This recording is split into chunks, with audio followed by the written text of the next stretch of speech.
Kali ini kita akan membahas film yang dikenal mendapatkan keuntungan tertinggi di China setelah sempat terlibat drama seputar peririsan filmnya sampai-sampai melibatkan nama Quentin Tarantino. Film yang dibintangi oleh aktor yang sangat terkenal lewat perannya sebagai Wang Feihong di Once Upon a Time in China, Jet Li. Dan di film ini kita bisa melihat pertarungan antara Jet Li dan Dunian. Ini dia, Hero. Film yang dirilis pada tahun 2002 disutradari oleh Zhang Yimou. Film ini mendapatkan begitu banyak pujian dari para kritikus film. Selain sajian koreografi yang unik dan nama-nama besar di dalamnya, plot yang disajikan juga sangat menjanjikan dengan twist halus di dalamnya yang membuat film ini teramat sangat spesial. Dibintangi oleh Jet Li sebagai Wu Ming alias sebagai Nameless alias tidak ada nama. Ya, tidak ada namanya sejak lahir.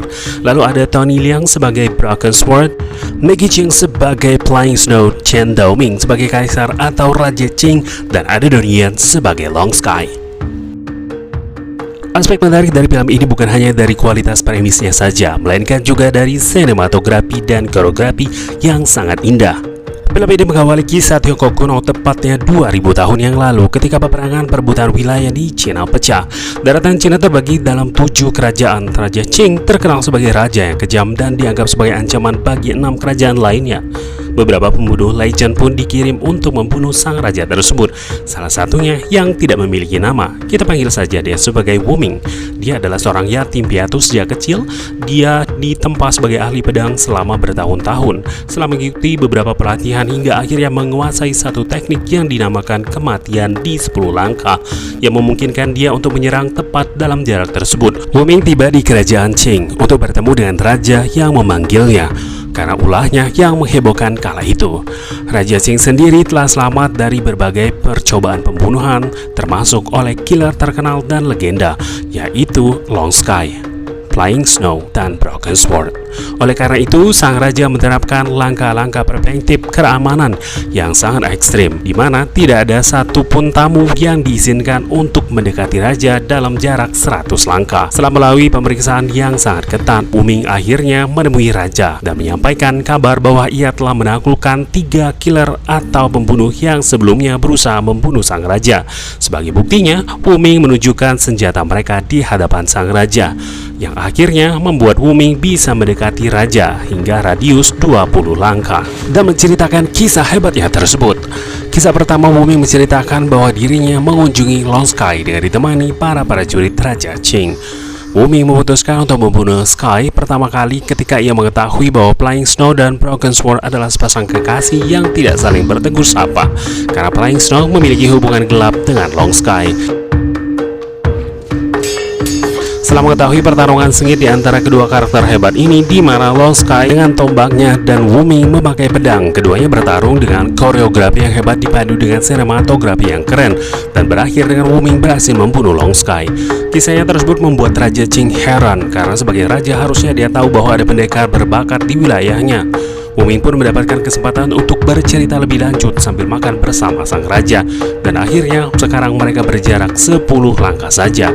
Wu Ming bercerita bahwa dirinya melamar sebagai warga dan menemui Flying Snow dan Broken Sword yang menghuni sekolah kaligrafi di kerajaan Zhao. Snow dan Sword di sini menyamar menggunakan nama Springbrook dan Heikel. Wu Ming memberitahu Sword bahwa kehadirannya di sana adalah untuk memesan gulungan kaligrafi dengan kata Sword, namun dengan cara yang berbeda. Jadi menurut penjelasan Wu Ming, Sword ini bisa dituliskan dengan 19 cara, dan dia meminta Sword untuk membuat kaligrafi dengan cara yang ke-20 untuk kata Sword. Kala itu kerajaan Zhao sedang bersiap untuk menghadapi serangan pasukan dari kerajaan Qing. Seluruh wilayah kerajaan sudah dikosongkan dan diungsikan kecuali mereka yang ada di sekolah kaligrafi. Memulai kaligrafinya, Sword membutuhkan tinta merah. Asistennya yang bernama Moon pergi meminta tinta merah tersebut, namun ditolak oleh Snow dengan dalih kenapa bukan Sword saja yang memintanya langsung. Snow bahkan menyerang Moon yang tentu saja membuat Moon tidak senang. Sword akhirnya menemui kepala sekolah kaligrafi dan meminta tinta merah tersebut. Dari sinilah sudah kelihatan kalau Sword dan Snow memang punya konflik asmara. Tulisan kaligrafi pun dibuat, namun di bawah serangan pasukan Qing. Dengan serbuan ribuan anak panah dari pasukan yang diarahkan ke sekolah kaligrafi tersebut, Wu Ming dan Snow akhirnya keluar dan menghalau terjangan ribuan anak panah dengan keahlian mereka. Setelah berhasil menghalau serangan, Wu Ming mendapati gulungan kaligrafi yang dipesannya sudah selesai. selesai. Sambil memuji kaligrafi tersebut, Sword malah balik berkata bahwa kaligrafi itu tidak akan bisa diselesai kalau tanpa mengetahui keterampilan pedang dari Wuming. Semalaman Wuming mempelajari keterampilan Sword ini melalui kaligrafi buatannya. Wuming juga mengetahui bahwa meskipun Sword dan Snow tidak saling bertegur sapa sejak lama, namun mereka selalu saling mengawasi satu sama lain. Akhirnya Wuming mengungkap identitasnya yang sebenarnya. Ia mengakui telah membunuh Long Sky dengan memperlihatkan bukti potongan ujung tombak peraknya. Wuming juga mengungkap hubungan gelap antara Snow dan Long Sky yang akhirnya membuat Sword marah. Wuming pun menantang Snow untuk berduel keesokan harinya di camp pasukan Raja Qing untuk membalas kematian Sky. Sword marah terhadap pengkhianatan Snow kepadanya. Ia pun bercinta dengan muridnya Moon dan akhirnya dilihat oleh Snow. Sword sebenarnya tahu kalau Snow mengawasinya dan sengaja membiarkan Snow melihat hubungan percintaannya tersebut. Pada akhirnya Snow membunuh Sword karena merasa marah. Keesokan harinya Moon mendatangi Snow berniat untuk membalas dendam kematian gurunya itu. Setelah melalui pertarungan hebat, Moon juga tewas. Rencana Wuming rupanya berhasil. Keesokan harinya, Wuming menghadapi Snow yang kalut dan galau dan emosinya sedang tidak stabil. Dan Wuming akhirnya berhasil membunuh Snow di hadapan para pasukan Raja Qing dan kemudian mengambil pedangnya. Setelah menceritakan kisah tersebut, Raja begitu terkesan namun tidak begitu saja mempercayainya. Setelah mengalami berbagai upaya dan percobaan pembunuhan terhadap dirinya, Raja begitu paham karakter dan pendirian para pembunuh legendaris tersebut. Sang Raja menuju Wuming sebenarnya berniat untuk membunuhnya sama seperti para pembunuh sebelumnya. Raja Qing menganggap Sword adalah pendekar terhormat yang tidak akan merendahkan dirinya untuk menipu dan bahkan mengkhianati Snow.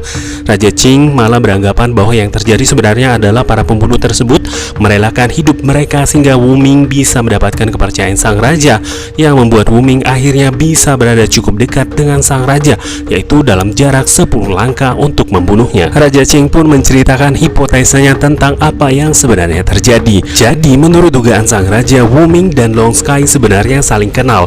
Mereka berdua telah membuat kesepakatan untuk berduel di hadapan pasukan Qing untuk meyakinkan mereka semua yang menyaksikannya.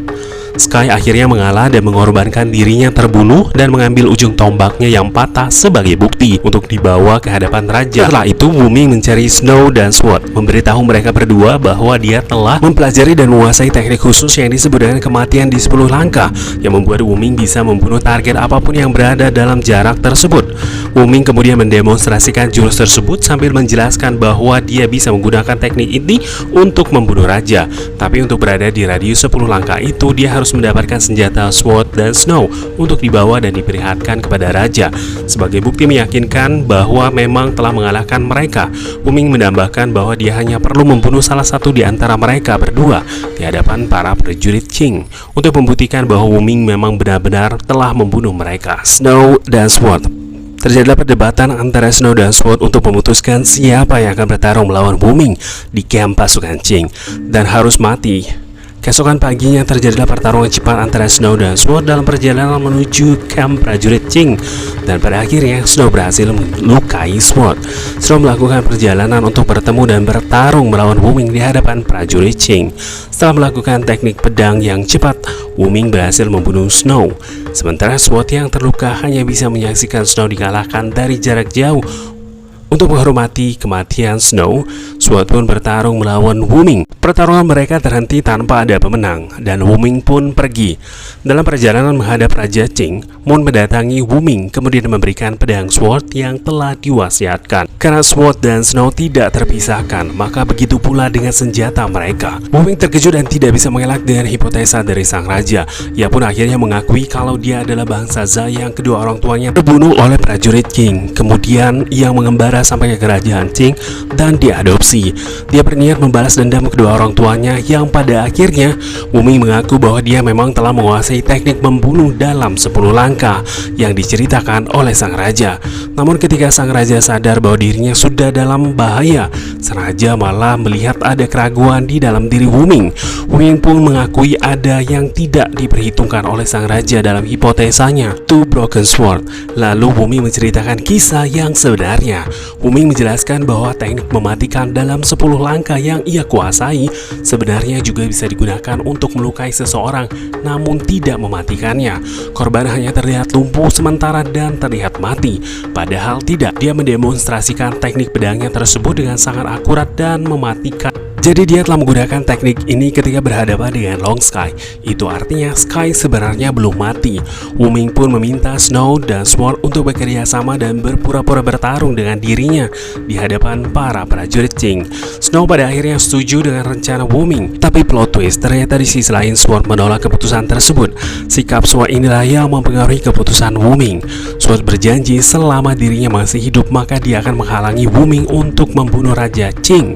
Snow marah ketika mengingat Sword telah menggagalkan rencana mereka ketika mendapatkan kesempatan yang mereka miliki 3 tahun yang lalu untuk membunuh Raja Qing ketika mereka berhasil masuk ke dalam istana Qing. Snow sepakat untuk bertemu dan berduel dengan Wuming keesokan paginya, tapi Wuming diminta terlebih dahulu untuk membantu Snow membunuh Sword. Setelah melalui pertarungan hebat, Snow berhasil melukai Sword dengan bantuan Wuming. Moon melihat gurunya terluka, Moon marah dan menyerang Wuming membabi buta. Namun Wuming bukanlah lawan sepadan untuk Moon. Keesokan harinya, Wuming akhirnya bertarung dengan Snow dan dalam tanda kutip berhasil membunuhnya dengan cepat di hadapan para prajurit Qing. Di perjalanan, Sword menghadang Wuming dan kembali memintanya untuk membatalkan niatnya. Sword pun menceritakan kisahnya bersama Snow yang ternyata merupakan seorang putri salah satu jenderal Zhao yang terbunuh dalam perang melawan prajurit Qing. Ia berniat membalas dendam kematian ayahnya dan Sword berjanji membantunya. Mereka berdua kemudian mempelajari teknik pedang dan kaligrafi yang bisa dibilang memiliki filosofi yang serupa. Namun setelah mendapatkan kesempatan, Sword malah membatalkan niatnya. Sword berusaha menjelaskan alasannya ia batal membunuh Raja Qing karena teringat dengan ilmu kaligrafi yang mereka pelajari. Sword pada akhirnya menuliskan 3 kata dari seni kaligrafinya di atas hamparan pasir, lalu meninggalkan Wuming. Moon berusaha meyakinkan dan memaksa Wuming untuk mengubah pendiriannya dengan berusaha bunuh diri. Wuming menghalangnya dan menyuruh Moon pergi melanjutkan hidupnya. Setelah meyakinkan bahwa dia akan melakukan apa yang dia yakini dan harus dilakukan, terungkaplah alasan Sword tidak membunuh Raja 3 tahun yang lalu ketika kesempatan itu datang. Berdasarkan 3 kata yang disampaikan kepada Wuming yang artinya adalah di bawah satu surga, Sword menginginkan keadaan damai dan bersatu, dan Sword yakin hanya Raja Kim yang bisa mencapai hal tersebut. Sang raja terkejut karena ternyata musuh yang paling dia takuti ternyata orang yang paling memahami maksud dan tujuannya selama ini untuk menaklukkan kerajaan-kerajaan lain di China. Tujuan yang sebenarnya mulia, yaitu ingin menyatukan daratan Cina menjadi satu kerajaan dinasti yang besar yang disegani di seluruh dunia. Raja Qing pun menyerahkan pedangnya kepada Wuming agar bisa membunuhnya. Pada saat itu juga dia berbalik menatap kaligrafi Sword sambil menggambarkan arti perjuangan dan ahli pedang yang sebenarnya, bahwa ahli pedang dan pejuang sejati sebenarnya untuk menciptakan kedamaian di dalam hatinya dan tidak memiliki keinginan sedikit pun untuk membunuh. Wuming tiba-tiba menyadari gambaran dari kata-kata bijak Raja Qing, kemudian menyerangnya di hadapan para prajurit yang sudah siap siaga di luar istana. Tapi ternyata Wuming tidak membunuh sang raja. Dari kejauhan, Snow yang sebenarnya memang tidak mati di pertarungan sebelumnya melawan Wuming akhirnya menyadari kalau Wuming juga membatalkan rencananya membunuh sang raja. Ia pun akhirnya tahu bahwa Swordlah yang membuat Wuming mengubah keputusannya melupakan rencana pembunuhan raja. Karena amarah, Snow menyerang Sword dan mereka pun bertarung sampai di akhir pertarungan. Sword mengalah dan membuang pedangnya, membuat Snow secara tidak sengaja membunuhnya. Dengan diliputi kesedihan, Snow pun melakukan aksi bunuh diri bersama jasad kekasihnya. Sementara itu, di istana Raja Qing didesak oleh seluruh prajurit anak buahnya untuk menghukum mati Wuming. Meskipun enggan melakukannya, akhirnya Raja Qing memerintahkan untuk mengeksekusi mati Wuming atas upaya pembunuhan terhadap dirinya. Raja Qing menyadari bahwa dia harus menegakkan hukum dan menjadikan Wuming sebagai contoh untuk menyatukan seluruh daratan Cina. Setelah dieksekusi dengan hujaman ribuan anak panah, Wuming mendapat proses pemakaman layaknya seorang pahlawan. Di ending diceritakan bahwa Raja Qing akhirnya berhasil mendirikan dinasti kaisar pertama di China. Dia juga mendirikan tembok Cina, yaitu salah satu keajaiban dunia untuk melindungi dinastinya dari pengaruh orang-orang utara. Dan dialah kaisar yang bernama Qin Shi Huang, kaisar Tiongkok pertama dalam sejarah.